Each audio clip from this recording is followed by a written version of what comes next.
The leather chair in the lawyer's office squeaked when I shifted my weight. I'd been sitting perfectly still for 3 minutes, watching my son hold another woman the way he used to hold me. His face pressed into her shoulder. His hands gripped the back of her cardigan, that same desperate clutch he'd had as a child during thunderstorms, before he decided he was too old to be afraid in front of me. "Mom," he whispered into the fabric. Not to me. To Diane.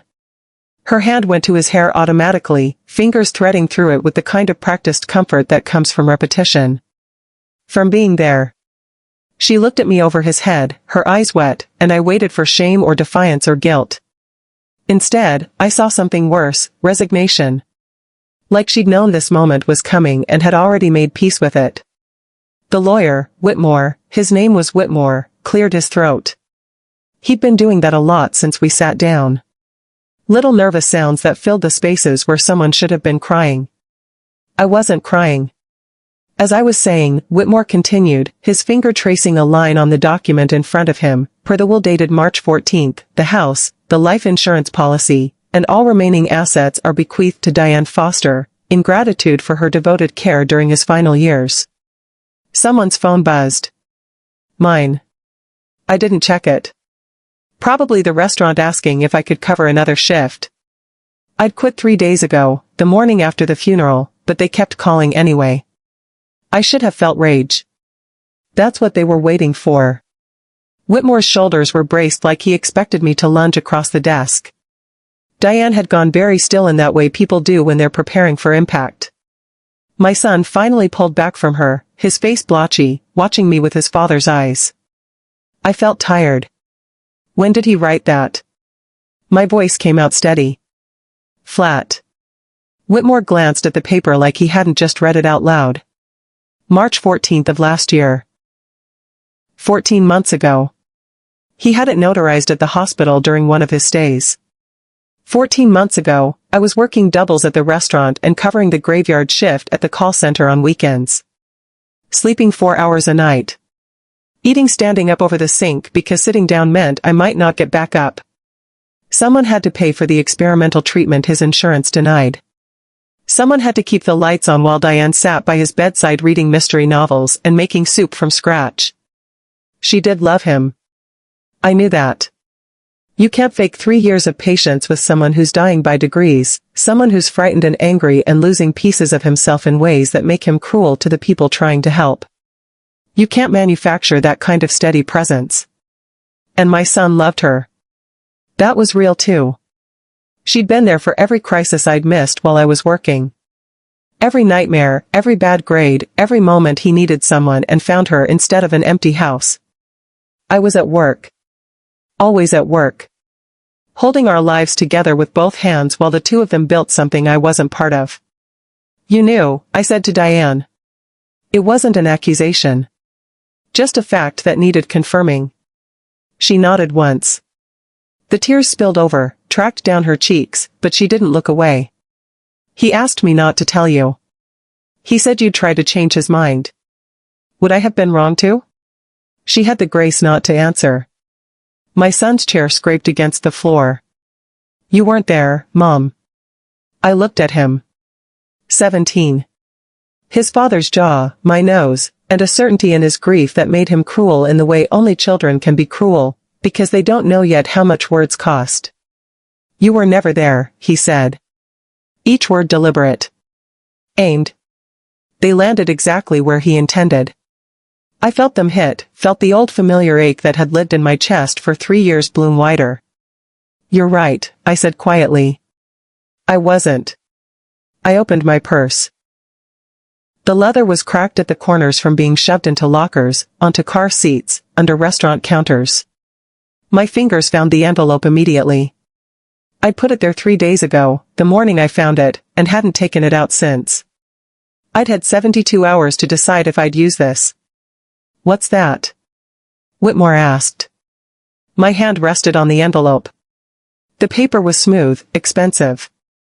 The kind you buy for important documents. My husband's handwriting on the front, my name in his shaky script from when his hands had started to fail him. A will, I said. Dated March 28th. 2 weeks after the one you have. The room changed. I felt it in the air pressure, in the way Diane's hand froze halfway to her face, in the sharp intake of breath from my son.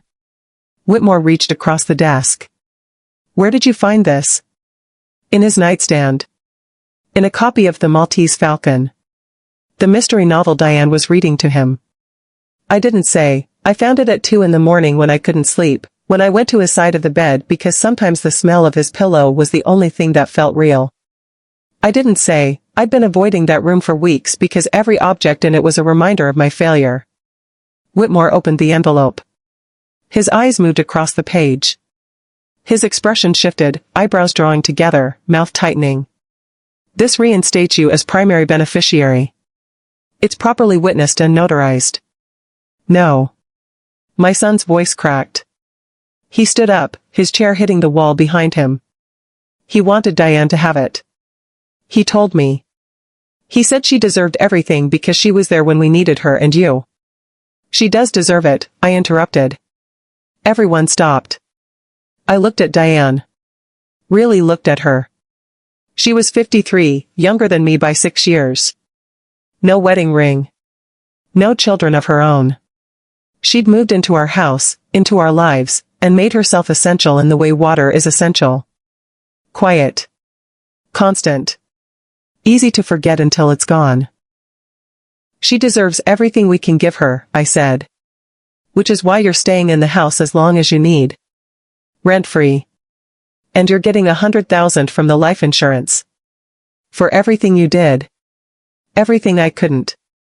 Diane's mouth opened. No sound came out. I stood. My knees protested, too many hours on my feet, too many shifts without breaks. But my son needs to understand that love isn't just being present. I looked at him now. His face was red, tears streaming, confusion and anger fighting for dominance. Sometimes it's working 3 jobs so the person you love can have 1 more year. 1 more treatment. 1 more chance. I picked up my purse. Sometimes love is the one who's not in the room. I walked to the door. My hand was on the handle when Whitmore spoke. "Mrs. Chen, we'll need to verify this document. Compare signatures, check the notary's credentials. This will take time." I nodded without turning around. Time was all I had left now. If you're feeling this story, please hit that like button and subscribe so you don't miss what happens next. And I'd love to know, where are you watching from right now? Drop your country and the time in the comments below. Let's see how far this story is reaching. I drove home on autopilot, my hands remembering the route even though my mind was somewhere else. 3 years back. To the day everything changed. Dr. Patel had used the word aggressive 4 times in that appointment. Aggressive cancer. Aggressive treatment needed. Aggressive timeline. My husband had gripped my hand so hard I'd lost feeling in 2 fingers. "What are we looking at?" I'd asked. "For treatment." Dr. Patel had slid a paper across her desk. The number at the bottom had more zeros than I'd seen outside of a mortgage. "Insurance will cover the standard protocol. But there's a clinical trial at Stanford, new immunotherapy. The results are promising. Very promising. But not covered," my husband said. His voice had already started to sound hollow. "Not covered," Dr. Patel confirmed.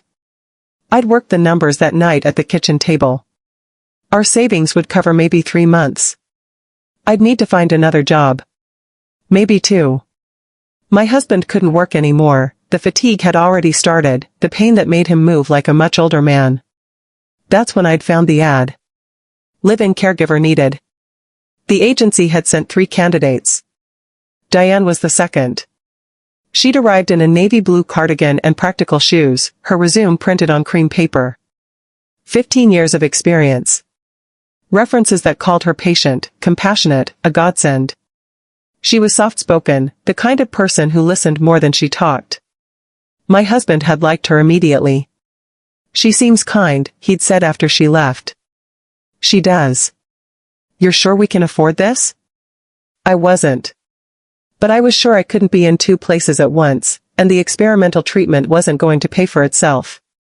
"We'll manage," I'd said. Diane moved in on a Tuesday. She took the guest room, brought one suitcase and a box of books. That first week, she moved through our house like a ghost, there but not intrusive. She learned my husband's routines, his medication schedule, the way he liked his coffee. I picked up the evening shift at the restaurant. Then the weekend shift at the call center. My son was 14. Old enough to microwave dinner, too young to understand why his mother was never home anymore. "Where are you going?" he'd asked that first Friday night. "Work." "Again?" "The treatment's expensive, honey." He'd looked at me like I was a stranger. Maybe I was becoming one. Diane filled the spaces I left behind.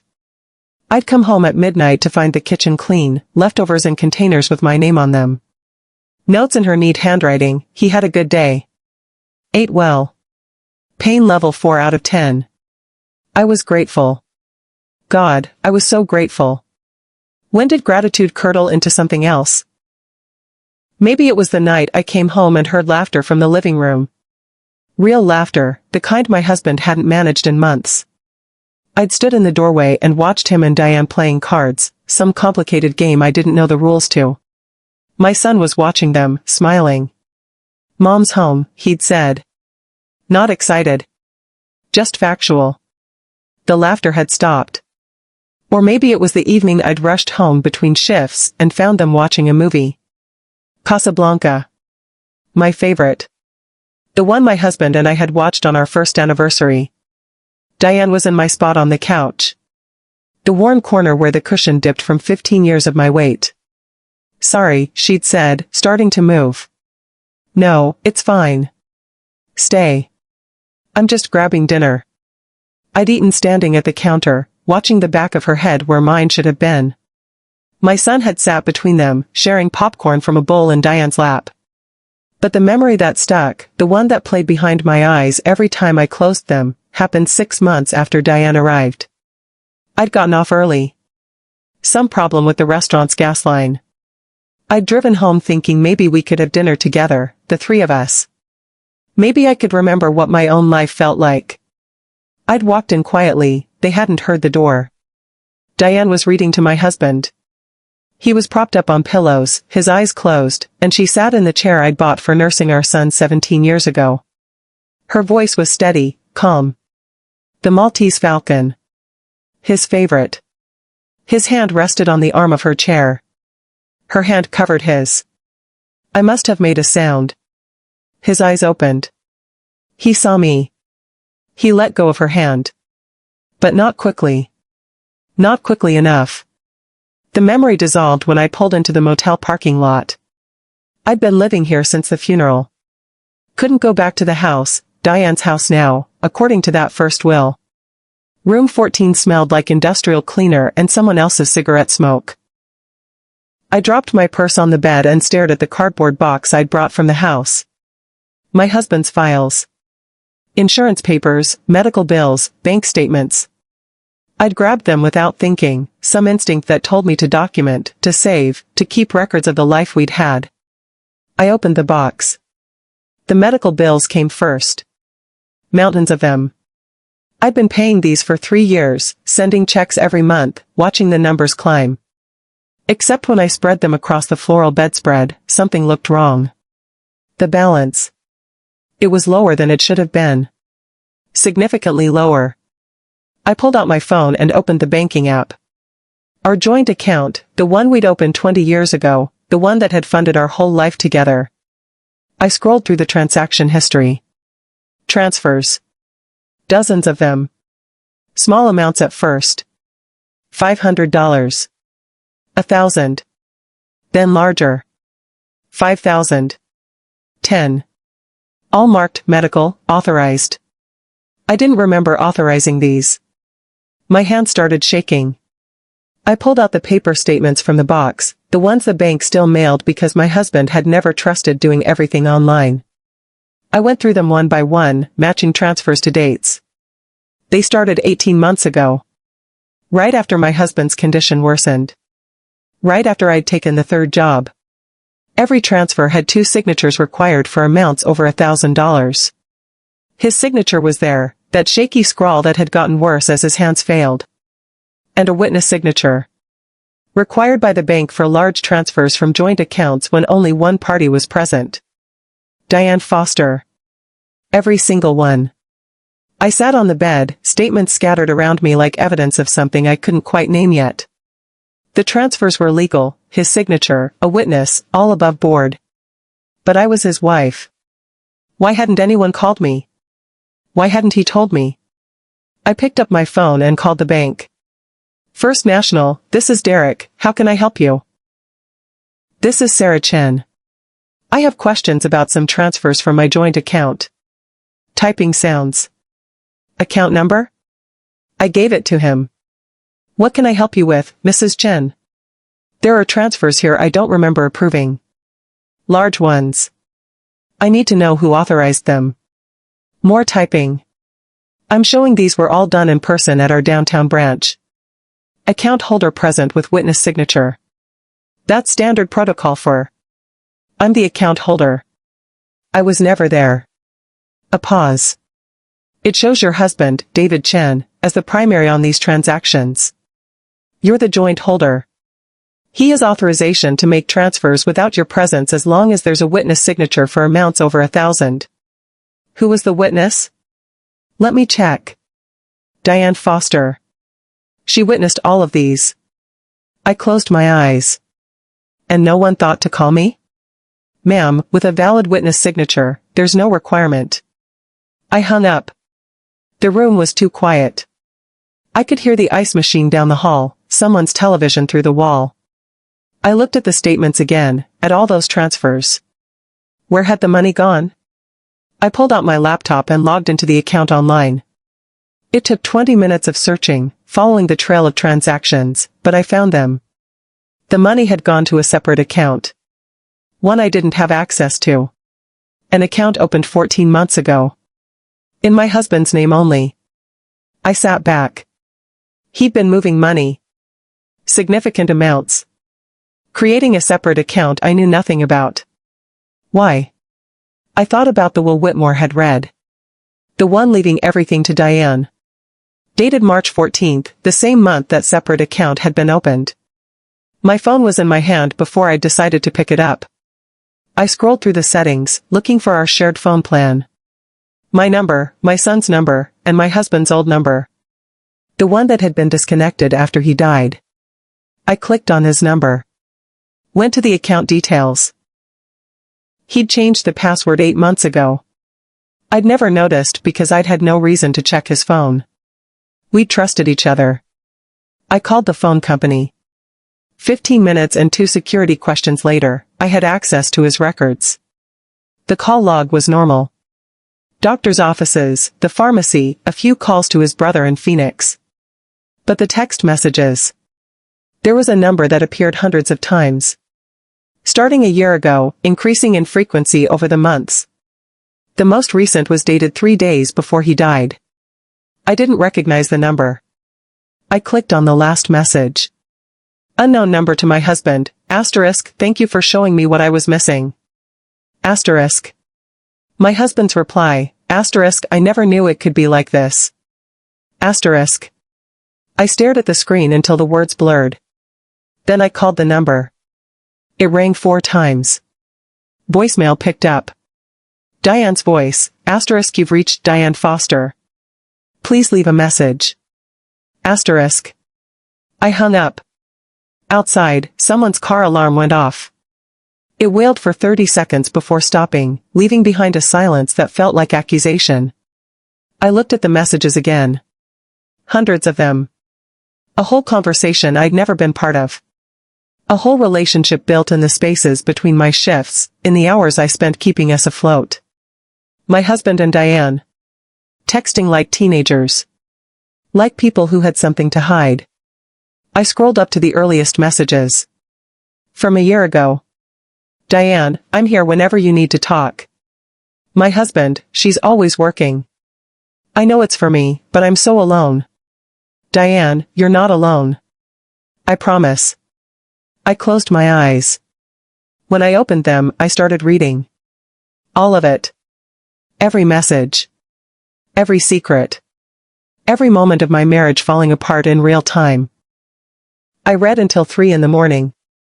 Every text message. Every exchange that showed my husband's loneliness turning into something else. Diane's comfort becoming intimacy. Not physical, at least nothing in the messages suggested that. But emotional. The kind of affair that happens in plain sight because it doesn't look like betrayal until you see it all at once. I couldn't stay in that motel room. The walls were too close, the air too stale. I grabbed my keys. 20 minutes later, I was parked outside our house. The lights were off. Diane's car sat in the driveway where mine used to be. I had keys still. She hadn't changed the locks yet.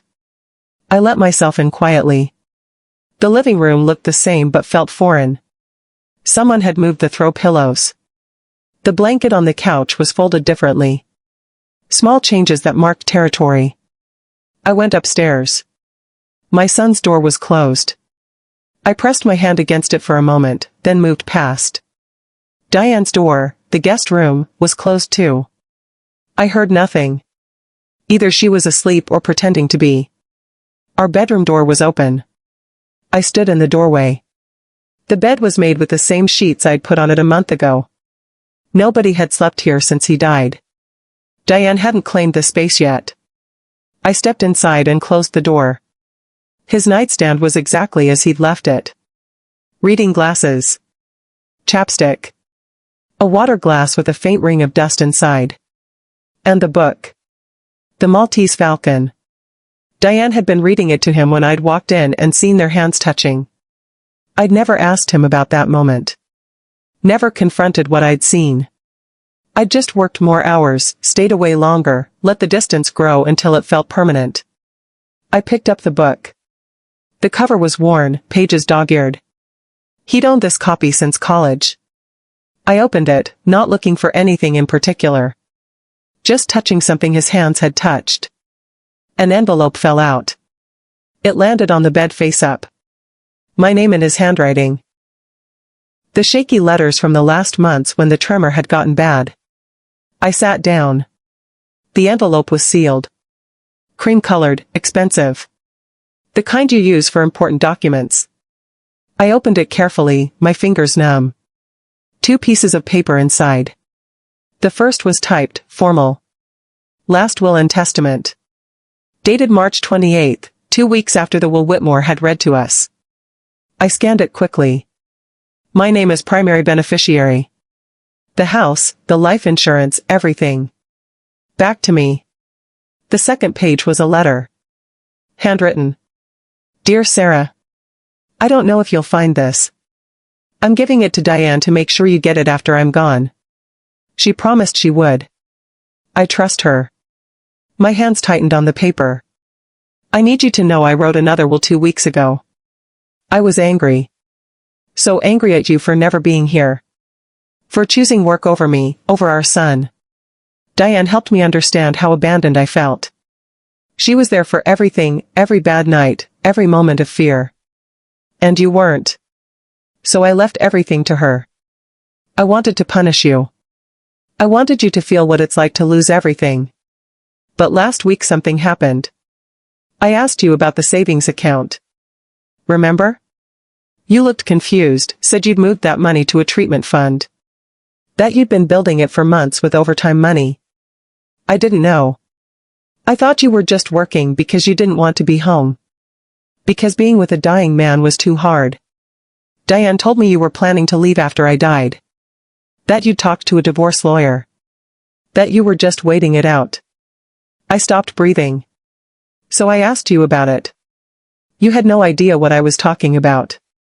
You looked at me like I was crazy. And I saw the truth. You weren't abandoning me. You were saving me. Every shift, every hour away, you were fighting for one more month, one more treatment, one more chance. And I was too bitter to see it. I wrote this new will the next day. Everything goes back to you, the way it should have always been. I'm so sorry I doubted you. I'm sorry I let someone else's words matter more than 15 years of marriage. Please forgive me. Please take care of our son and tell him the truth, that his mother never stopped fighting for us. Even when we couldn't see it. I love you. I always have. David. I read it twice. Then a third time. My eyes caught on one line, I'm giving it to Diane to make sure you get it after I'm gone. She promised she would. I looked at the envelope. Still sealed when I found it. Hidden in a book on his nightstand. He'd given this to Diane. She'd promised to deliver it. She'd hidden it instead. And then she'd sat in that lawyer's office and let Whitmore read the first will. Let my son call her mom. Let me believe my husband had chosen her over me. Knowing the whole time that he'd changed his mind. That he'd wanted me to have everything. That his last wish was for me to know the truth. I stood up, the letter clutched in my hand. My reflection stared back at me from the dresser mirror. I looked older than I had 3 weeks ago. Thinner. Harder. I walked to the door and opened it. Diane stood in the hallway, her hand raised like she'd been about to knock. She wore a robe I didn't recognize. Her hair was down. We looked at each other. Her eyes dropped to the letter in my hand. All the color drained from her face. You promised him, I said quietly. She opened her mouth. Closed it. He trusted you to give this to me. And you hid it in a book and hoped I'd never find it. Sarah. How long were you going to let me believe he didn't want me? Her eyes filled with tears, but I felt nothing. No sympathy. No anger. Just a cold, clear certainty. Forever, I said, answering my own question. You were going to let me believe it forever. Diane's hand went to her throat. That same gesture I'd seen in the lawyer's office. Calculating. Buying time. I was going to tell you, she said. When? I needed time to think. To figure out if it was even legal. I didn't want to give you false hope. I stepped into the hallway. She backed up. You're a terrible liar, I said. You've been doing this for over a year, and you're still terrible at it. Doing what? Taking my life. Piece by piece. Her face changed. The fear hardened into something else. I didn't take anything. I was here. I did the work. I sat with him through every nightmare, every moment of pain. Where were you? Working 3 jobs to keep him alive. He didn't need money. Her voice rose. He needed someone who cared enough to be in the room. He was dying, Sarah. Dying. And you weren't here. Because I was paying for the treatment that gave him 2 extra years. 2 years of what? Sitting alone? Wondering why his wife couldn't stand to look at him? The words hit like she meant them to. I forced myself to stay calm. Is that what you told him? That I couldn't stand to be around him? She wrapped her arms around herself. I told him the truth. That you were pulling away. That you'd rather work than spend his last months together. I was saving his life. You were hiding. She said it quietly, but with absolute conviction. You couldn't handle watching him die, so you buried yourself in work and let me do the hard part. And now you want to punish me for being strong enough to stay. I stared at her. She really believed it. Every word. The texts, I said. You told him I was planning to leave him. That I'd talked to a divorce lawyer. I thought you were. You were so distant. You barely touched him. Barely looked at him. Because I was exhausted. Because I was working 90 hours a week. Because you couldn't love him like I did. The hallway went silent. She realized what she'd said. Her hand flew to her mouth. You were in love with him, I said. No. I didn't mean. That's what this is. You fell in love with my husband, and when he changed his mind about the will, you couldn't accept it. Diane's eyes were streaming now. I cared for him. For 3 years. I learned everything about him. His favorite foods, his fears, the way he liked his pillows arranged. I knew when he was in pain before he said a word. I was there for every moment you missed. Because I was paying you to be there. I would have done it for free. She was crying hard now, her voice breaking. I loved him. Not the way you think. It wasn't about replacing you. But yes, I loved him. And he deserved someone who would stay. So you lied to him about me. Made him think I wanted to leave. Got him to change his will. I didn't make him do anything. He was angry on his own. He felt abandoned on his own. And you fed that anger. Every day. Every text message about how alone he was, how I was never there. Diane wiped her face with her sleeve. He deserved to know the truth. What truth? That his wife was killing herself to save him? That I was working myself into the ground so he could have one more chance at treatment? You kept that from him. I didn't know about the treatment fund. Not until. Until when? She looked away. Until when, Diane? Until he told me, she whispered. About a week before he died. He'd asked you about the savings, and you'd told him about the overtime, the fund you'd been building. He was upset. Said he'd gotten everything wrong. And you still didn't give him the letter. I was going to. You had a week. He died thinking you'd deliver it. I was scared. Her voice cracked. I was scared of losing everything. Not the money, I don't care about the money. But this. She gestured around the house. This life. Your son. The feeling of being needed. Of mattering to someone. So you kept the letter. I was going to give it to you. I just needed time. Time for what? For me to disappear? For my son to forget I existed? He hasn't forgotten you. He's angry at you. There's a difference. Because you made him angry. You and David, telling him I chose work over family. You did choose work. I chose his father's life. My voice echoed in the hallway. We both froze. A door opened. My son stood in his doorway, his face pale. His hair stuck up on one side from sleep. He was wearing his father's old college sweatshirt, the one I'd been looking for. How long have you been listening? I asked. He looked between us. Long enough. I waited for understanding. For him to see what had happened. What she'd done. Instead, he looked at Diane. Are you okay? She nodded, wiping her face. He turned to me. You need to leave. Honey, you don't understand. I understand that Dad wanted Diane to have the house. That he wrote it in his will because you were never here. And now you're trying to take it away because you can't accept that he chose someone else. He changed his mind. He wrote a second will. That you just happened to find? After she inherited everything?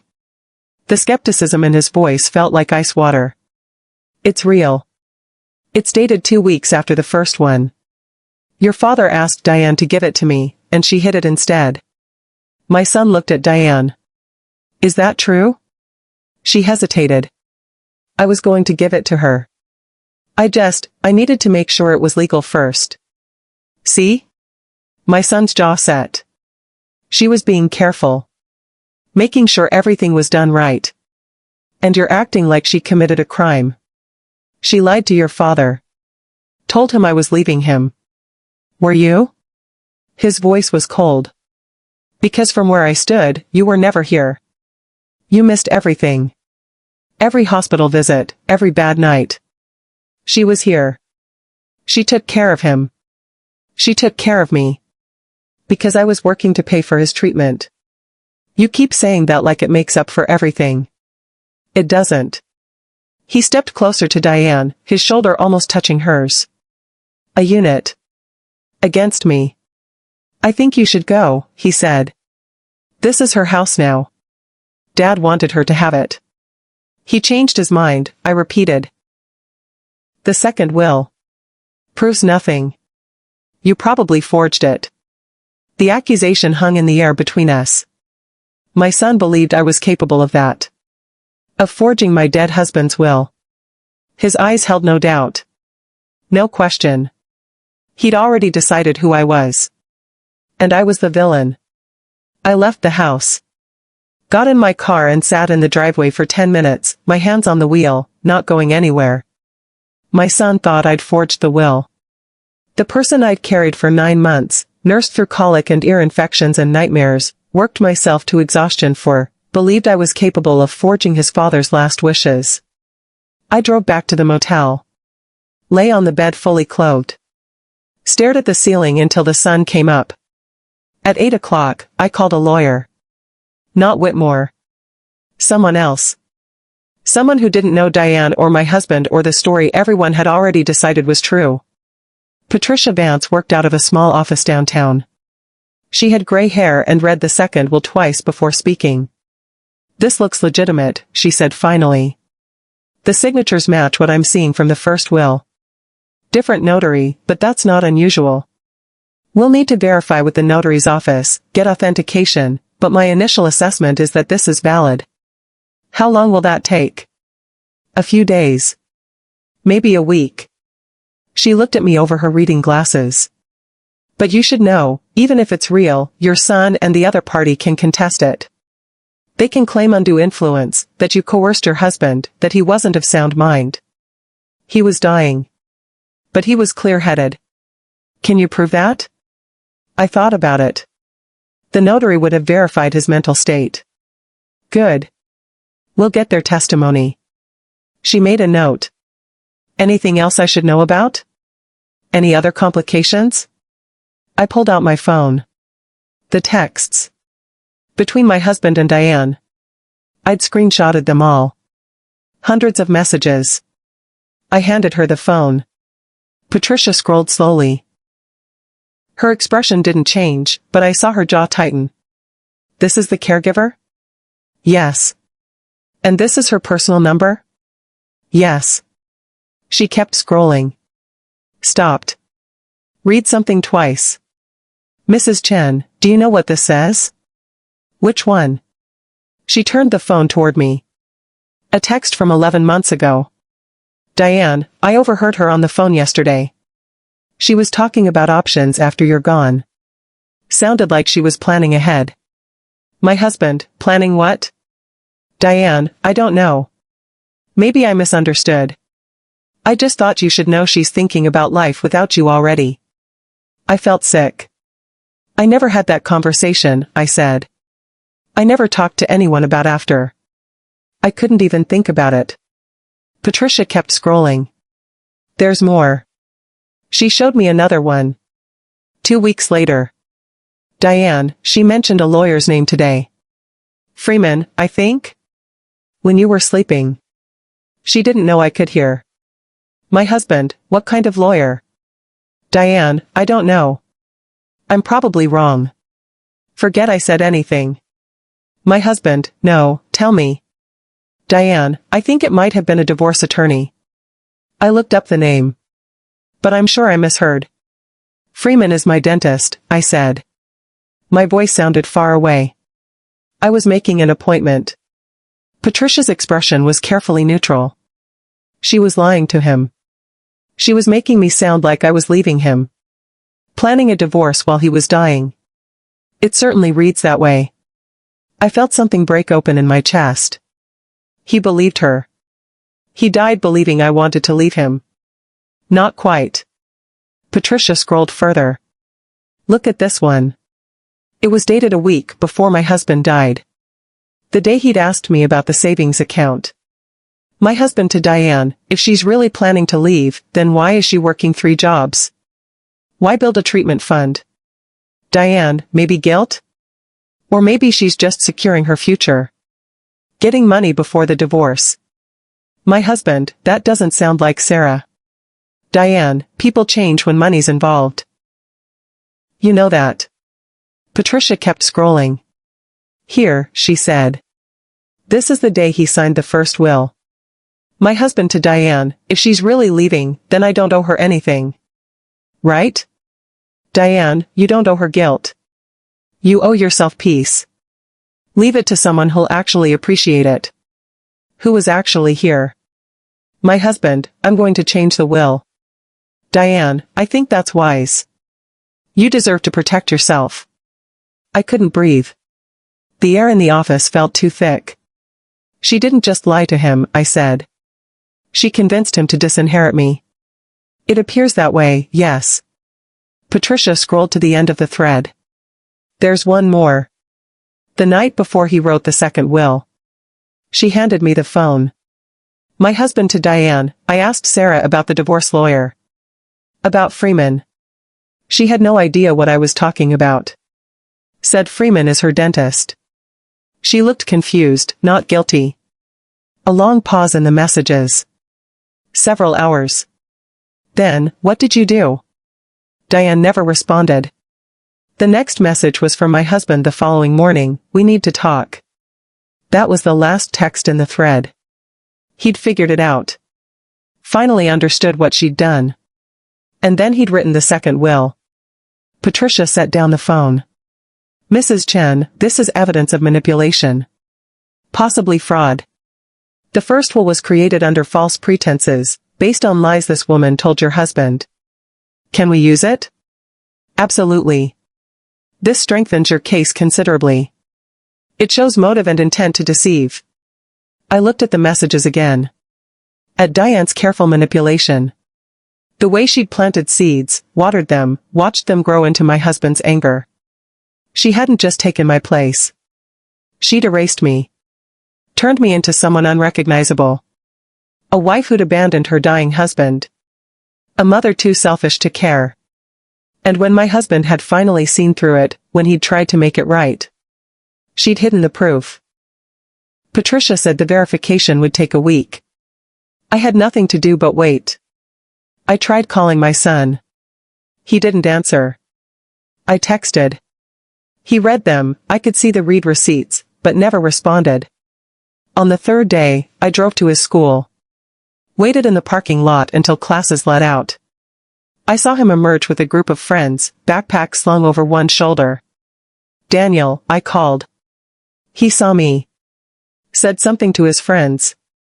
They looked over, then away quickly. He walked toward my car, his jaw set. What are you doing here? I need to talk to you. I have nothing to say. The will is real. The lawyer is verifying it. Your father wanted me to have. Stop. He glanced back at his friends. They were watching. You're embarrassing me. I'm your mother. Are you? Because Diane's the one who's been acting like it for 3 years. He turned to walk away. I got out of the car. Your father figured out what she did. That's why he wrote the second will. He knew she'd lied to him about me. Daniel stopped but didn't turn around. I have the text messages. Between them. She told him I was planning to leave him, that I'd talked to a divorce lawyer. None of it was true. You're lying. I can show you. No. He spun around. His face was red. You're making up stories to get the money. Diane told me you would. She said you'd try to turn me against her. She's the one who turned Dad against me. Because you deserved it. You were never there. Never. And now that there's money involved, now you care? People were staring. Other students, parents picking up their kids. I saw them looking, whispering. I always cared, I said quietly. Every shift I worked, every hour I was gone, it was for you and your father. It was for you. So you wouldn't have to watch him die. He walked away. Got into a car I didn't recognize. Diane's car. She was waiting for him. Behind the wheel, her expression sympathetic as my son got in. She looked at me through the windshield. Our eyes met. She didn't look away. Just put the car in reverse and drove off with my son. I stood in the parking lot until someone asked if I was okay. I said yes and left. That night, I found out someone had posted about the situation online. A local Facebook group. The post didn't name me directly, but the details were specific enough. Woman trying to steal inheritance from devoted caregiver. Husband left everything to the woman who actually took care of him, and now the wife is claiming there's a second will. So sad when greed destroys families. The comments were worse. My cousin worked with her at the restaurant. Said she was cold. Never talked about her husband. The caregiver is a saint. 3 years of devotion and this is how she's repaid? If the second will was real, why didn't she mention it immediately? She found it after she lost everything. Convenient. I closed the laptop. The motel room felt smaller every day. I'd been here almost 3 weeks. The rest of my life was in storage somewhere. I'd quit both jobs. Had enough savings for maybe 2 more months, then nothing. I pulled out David's letter. Read it for the 100th time. Please take care of our son and tell him the truth, that his mother never stopped fighting for us. But my son didn't want the truth. He wanted the story that made sense to him. The one where I was the villain and Diane was the hero. I thought about dropping it. Letting her have the house, the money, my son. Walking away and starting over somewhere else. Somewhere I didn't have to carry the weight of being misunderstood. It would be easier. I could disappear. Let them have the narrative they'd built. Stop fighting battles I kept losing. My phone buzzed. An email from Patricia. Mrs. Chen, the notary has verified the second will. It's legitimate. However, I need to inform you that Ms. Foster has retained counsel and is planning to contest. Her attorney is claiming your husband was coerced and not of sound mind when he signed. They're requesting a full investigation. This could take months. Possibly years. Are you prepared for that? I looked around the motel room. At the box of David's files. At the letter in my hands. Was I prepared? 4 months of legal battles. For my son's continued rejection. For a community that had already decided I was the villain. For the possibility that I might lose anyway. I picked up my phone and started typing a response. Then I stopped. On the table, half buried under papers, was a manila envelope I'd pulled from David's files days ago but hadn't opened. It was labeled insurance, personal. I'd already been through the life insurance policy. What else would be in here? I opened it. Inside were bank statements from the separate account David had opened. The one I'd found when I was tracking the transfers. I started reading. And everything changed. The bank statements from David's separate account showed every transaction from the day it opened 14 months ago. The first deposits were the transfers I'd already found. Money moved from our joint account. 5,000. 10,000. Amounts that had seemed random before. But they weren't random. I pulled out the medical bills and laid them next to the statements. Every transfer matched a treatment date. David had been moving money to cover upcoming procedures. Building a fund so I wouldn't have to work as many hours. So I could be home more. He'd been trying to give me back to him. My throat tightened. But there were other transactions. Withdrawals I didn't understand. Cash payments, $500 at a time. Weekly, like clockwork. I counted them. 52 weeks. $26,000 in cash withdrawals. For what? I kept reading. Then I found the checks. Made out to Diane Foster. Not through the caregiver agency, these were personal payments. Above her normal salary. $1,000. Then $1,500. Then $2,000. The memo line on each one said the same thing. Household assistance. Except we were already paying her through the agency. These were extra. I added them up. Over the 14 months, $47,000 paid directly to Diane, outside her normal compensation. Why? I pulled out my phone and called Patricia. I found something. 20 minutes later, I was in her office, the bank statements spread across her desk. Patricia examined each one carefully. He was paying her outside the agency contract. Almost $50,000. Did you authorize these payments? I didn't know they existed. She made notes. The transfers from the joint account were legal, his signature, proper authorization. But these payments to the caregiver are interesting. Especially the escalation. 500, then 1,000, then 2,000. What does that mean? Could be several things. Additional services. Gratitude. Or, she paused. Or what? It could be coercion. Pay increases tied to something she was providing. Or threatening to withhold. I thought about the text messages. Diane's careful manipulation. The lies about divorce lawyers. She was isolating him, I said slowly. From me. What if she was charging him for it?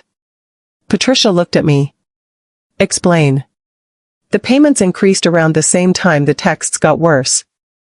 The more she convinced him I was leaving, the more he paid her. You think she was extorting him? I think she was making herself indispensable. And charging him for the privilege. Patricia pulled up a calculator. With these additional payments, she received over $130,000 in the 14 months before he died. That's on top of her agency salary. We sat in silence. There's something else, Patricia said. These cash withdrawals. $26,000 in cash over the year. Do you know what he used it for? No. We should find out. She made another note. I'm going to request a full financial audit. If she was extorting him, there might be more we haven't found yet. I drove back to the motel feeling something I hadn't felt in weeks. Not hope exactly. Something sharper. Purpose. Over the next 3 days, I worked with Patricia to build the case. We requested records from the caregiver agency, their contract, Diane's official compensation, her employment history. We found that she'd worked for 7 other families before ours. I called them. The first 2 didn't answer. The third was a woman named Margaret whose husband had died 2 years ago. Diane Foster, she said when I asked. Yes, she worked for us. For about 8 months. Can I ask why she left? A long pause. We had to let her go. Why? My husband had become very attached to her. He'd changed his will to include her. A substantial amount. When I found out, I terminated her employment. My hands went cold. Did he change it back? Eventually.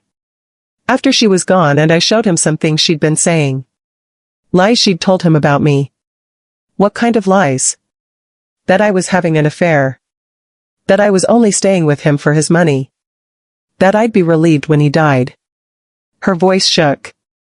None of it was true. But he believed her.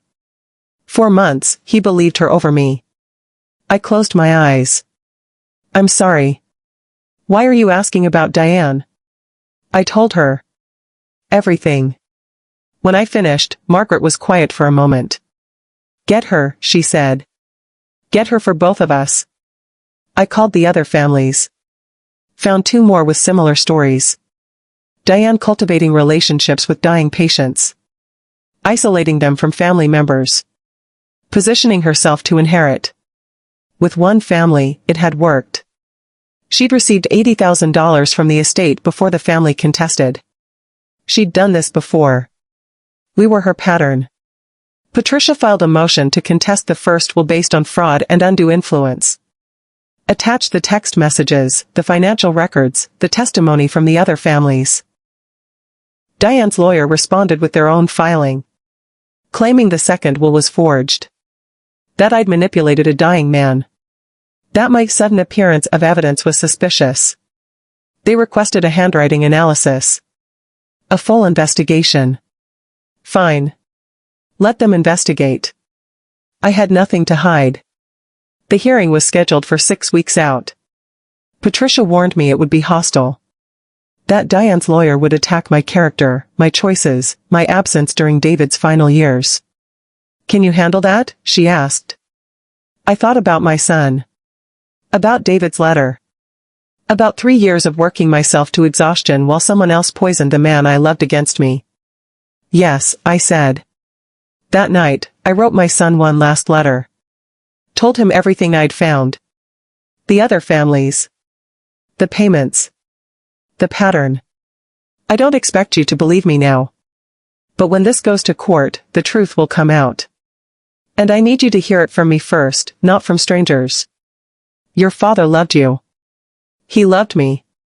And someone took advantage of that love. I'm going to prove it. Not for the money. For him. I sealed the envelope and drove to the house. Diane's car was gone. My son's bedroom light was on. I slipped the letter through the mail slot and walked back to my car. As I drove away, I looked in the rearview mirror. The front door opened. My son stood there, the envelope in his hand. He didn't open it. Just stood watching my taillights disappear. But he'd picked it up. That was something. The hearing was held in a conference room, not a courtroom. Somehow that made it worse. Too intimate. Too close. Diane sat across the table with her lawyer, a sharp-eyed woman named Brennan who looked like she charged $600 an hour. Diane wore navy blue. Pearls. Her hair pulled back. She looked like someone's kind aunt. My son sat beside her. That hurt more than I'd prepared for. Seeing him choose a seat. Watching him choose hers. He didn't look at me when I came in. The mediator, a retired judge named Harrison, reviewed the documents in front of him. Both wills. The authentication reports. The financial records. We're here to determine the validity of two conflicting wills, Harrison said. Mrs. Chen claims her husband wrote a second will reinstating her as beneficiary. Ms. Foster contends this second will is either forged or written under duress. Ms. Brennan, you may begin. Brennan stood. Your Honor, this case is straightforward. A devoted caregiver spent 3 years caring for a dying man while his wife worked excessive hours and remained largely absent. In gratitude, Mr. Chen left his estate to Ms. Foster. Now, Mrs. Chen produces a convenient second will that reverses everything. The timing is suspect. The document appeared only after my client inherited. We believe it's a forgery. The handwriting analysis confirms it's authentic, Patricia said. Handwriting can be traced. Signatures forged. By a woman working 3 jobs? With what time? What expertise? Brennan smiled. Desperation makes people creative. Harrison held up a hand. Mrs. Vance, present your evidence. Patricia opened her folder. We have the second will, properly notarized and authenticated. We have a letter from the deceased explaining his reasoning. And we have evidence that the first will was procured through fraud. She laid out the text messages. Hundreds of them, printed and highlighted. Ms. Foster systematically lied to Mr. Chen about his wife. Told him she was planning to leave him. That she'd contacted a divorce lawyer. None of it was true. She manipulated a dying man into disinheriting his wife of 20 years. Brennan barely glanced at them. Text messages can be fabricated. The phone company verified them. These came directly from Ms. Foster's number. Conversations taken out of context. Ms. Foster was concerned about her client's welfare. She observed troubling behavior and reported it.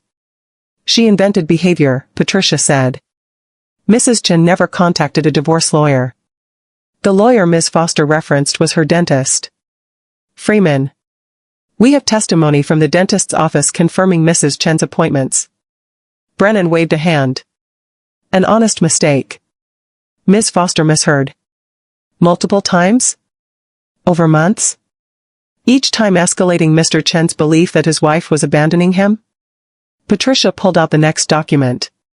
We also have financial records showing Ms. Foster received over $47,000 in payments outside her agency contract. Payments that increased in frequency as her manipulation of Mr. Chen intensified. Diane's face went pale. Brennan recovered quickly. Mr. Chen was generous. He appreciated Ms. Foster's exceptional care. He was paying her to isolate him from his wife. That's speculation. Is it? Patricia laid out the timeline. The payments began the same month as the manipulative texts. They increased every time Ms. Foster convinced Mr. Chen his wife was leaving. And they stopped 1 week before he died. The same week he discovered Ms. Foster had been lying to him.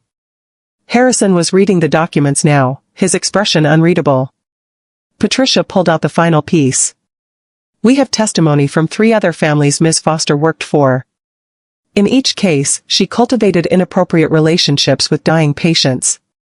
Isolated them from family members through lies and manipulation. And positioned herself to inherit. In one case, she succeeded. Brennan stood abruptly. Those cases are irrelevant to this one. They establish a pattern. They establish that my client is good at her job. That patients trust her. That families are often jealous of the bond caregivers form with. Your client told a dying man his wife was leaving him, Patricia said, her voice cutting. She lied repeatedly, systematically, to poison a marriage. Then when he discovered the truth and wrote a new will, she hid it. She promised to deliver it to his widow and instead concealed it in a book, hoping it would never be found. The room was silent. Harrison looked at Diane. Miss Foster, did you agree to deliver the second will to Mrs. Chen? Diane's hands were shaking. Yes. But I wasn't sure if it was legal. I was going to ask a lawyer first.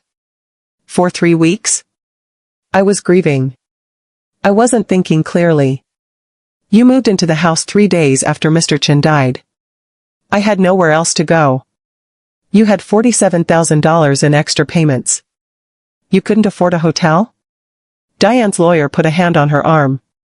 Your Honor, my client's living situation isn't relevant. It speaks to intent. Harrison looked at the papers again. Ms. Brennan, do you have evidence that the second will was forged? We have suspicions. Evidence. Brennan hesitated. Not physical evidence, no. But the circumstances. The notary verified the signature. The handwriting analysis confirms it. The letter explains the reasoning. What circumstances override that? The fact that Mrs. Chen was absent for years. That she has motive to fabricate.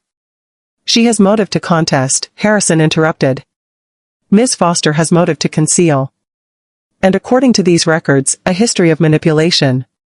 He closed the folder. I'm ruling in favor of Mrs. Chen. The second will is valid and supersedes the first. Ms. Foster's concealment of the document and the evidence of manipulation invalidate any claim to the estate. Diane made a sound. A small, broken noise. My son stood up. This is wrong. Harrison looked at him. I'm sorry, son. I know this is difficult. She wasn't there. She wasn't, his voice cracked. My dad wanted Diane to have it. He told me. Before or after he discovered she'd been lying to him? Harrison asked gently. My son's face crumbled. He looked at Diane. Really looked at her. She couldn't meet his eyes. You lied, he whispered. About my mom? Diane reached for him. Daniel, I can explain. He stepped back. The movement was small. But it shattered something in the room. Diane started crying. Real tears this time, not the careful ones from before. I'm sorry. I loved him. I loved both of you. I didn't want to lose you. So you made us lose her? My son's voice was raw. He turned. Looked at me for the first time in weeks. I saw everything in his face. Confusion. Pain. The beginning of understanding. Mom, he said. I couldn't speak. Could barely breathe. He crossed the room. And he held me. My son didn't let go for a long time. I felt his shoulders shake, felt his grip tighten like he was afraid I'd disappear if he loosened it. When he finally pulled back, his eyes were red. I'm sorry. Mom, I'm so sorry. You didn't know. I should have. I should have asked. Should have listened. He looked at Diane. She sat with her hands in her lap, staring at nothing. I called her Mom. I know. In front of you. I know. His face crumpled again. I pulled him back, held him the way I'd wanted to for 3 years. For every moment I'd missed while I was working. While I was fighting to keep his father alive. Harrison cleared his throat. Mrs. Chen, you'll need to work with your attorney on the transfer of assets. Ms. Foster will need to vacate the property within 30 days unless you make other arrangements. I looked at Diane over my son's shoulder. She looked smaller now. Older. A woman who'd gambled everything and lost. She can stay, I said. Everyone turned. For 1 year. Rent-free. And she gets $100,000 from the life insurance. Patricia touched my arm. Mrs. Chen, you don't have to. I know. I looked at Diane.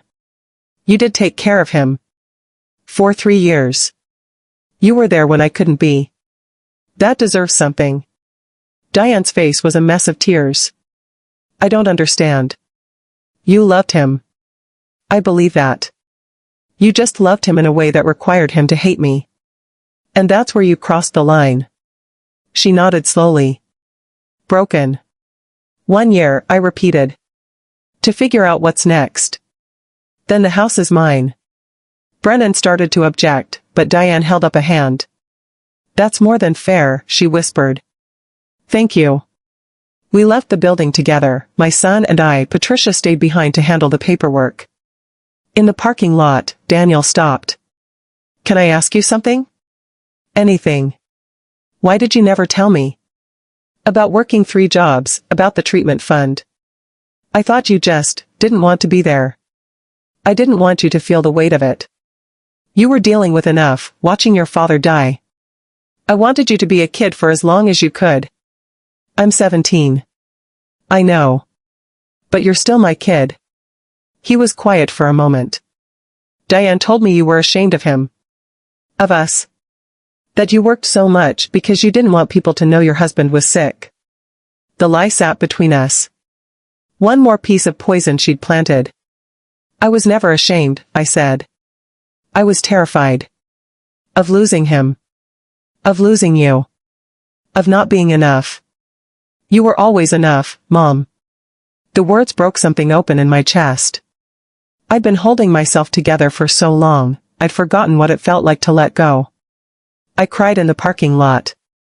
Daniel held me this time. My child, almost a man, holding his mother while she fell apart. I'm moving back in with you, he said when I'd recovered. When you get the house. If that's okay. More than okay. And I want to hear about Dad. The real stories. Not the ones Diane told me. I'll tell you everything. 6 months later, I stood in the bedroom and packed the last of David's clothes. Diane had moved out quietly 2 weeks earlier. Left a note thanking me for the grace I'd shown. She'd taken a job in another city. A fresh start, she'd written. I hoped she meant it. The house felt like mine again. Daniel and I had repainted the living room. Rearranged the furniture. Made new memories in the spaces that had held so much pain. I found myself in front of the mailbox one afternoon. Inside was a single envelope. Daniel's handwriting. My heart stopped. Had he changed his mind? Was he leaving again? I opened it with shaking hands. Inside, a card. On the front, a simple drawing of 2 people holding hands. Inside, his message. Mom, I'm working on a project for school about unsung heroes. People who sacrifice without recognition. Can we talk? I want to write about you. Love, Daniel. I pressed the card to my chest. Stood there on the porch of the home I'd fought for.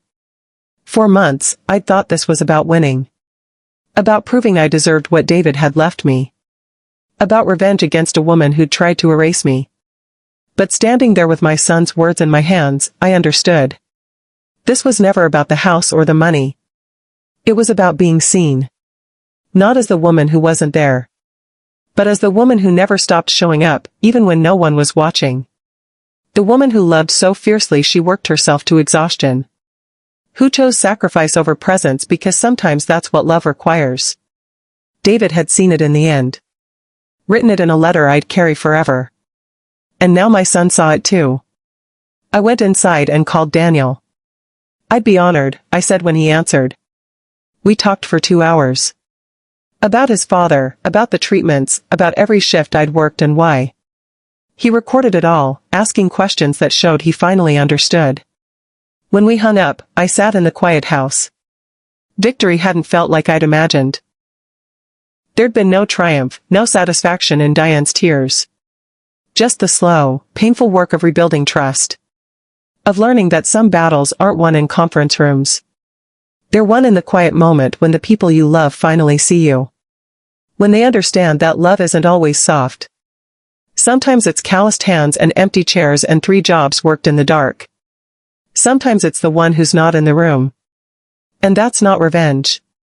That's grace.